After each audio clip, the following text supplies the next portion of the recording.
Bjarki Ármann Oddsson. Bjarki, þú varst bara skyndilega kominn á í stjórnunarstöðu hjá stelpunum í síðasta leik og það var aldeilis fínn leikur á móti Laugardalum. Já, stelpunum stóðu sig mjög vel og bara Laugardal hefur svo sem ekki unnið leik í vetur og kannski ekki sterkustu andstæðingar en mér fannst að stelpunum að vera að spila betur en það hafa verið að gera í vetur og stórum köflum sko. Þetta er svona meira andlegt hjá þeim sem þau þurfa að vinna í fyrir að getulega sig núna. Já, það má kannski segja að það sýndu þarna að það býr meiri í liðinu heldur en það hafa kannski náðu að sérna á köflum í vetur. Já, geti alveg verið sammála því. Það er svona á stóru köflum í vetur hafa að geta það betur. Bjarki, svo á laugardaginn Fjölnir. Hvernig leggst þetta í ykkur?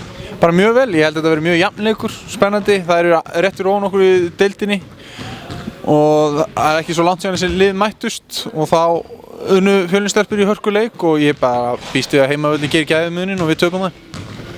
Þannig að það er spenningur í hópnum? Að sjálfsögðu. Bjarki, gangið ykkur vel? Já, takk fyrir.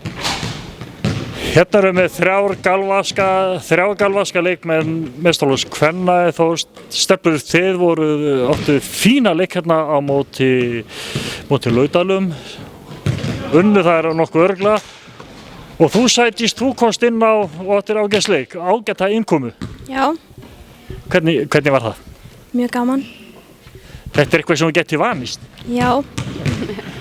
Erna, þú átt nú svolítið mikið í þessum tveimur stelpum. Já, ég held ég eigin bara nokkuð í þessum stelpum. Við segjum nú kannski ekki að þú sért mamma, en þú ert alaður upp í yngreflokkum.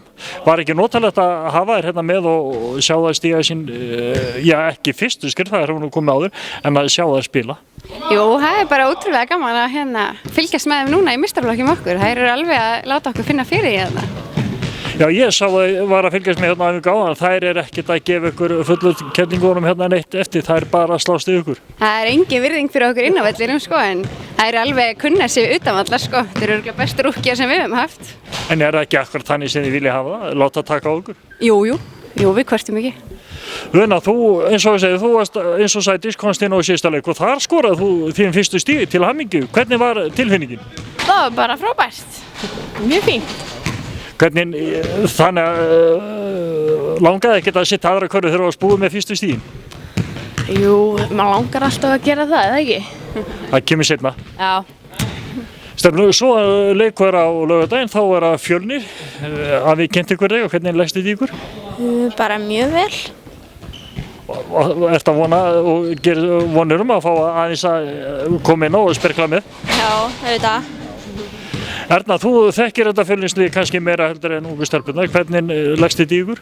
Þetta leggst vel í okkur. Ég reyndi að spila ekki síðasta leik á móti, en ég held og mig minnir að hafi nú bara rétt tapað og þetta var nokkuð jafn leikur.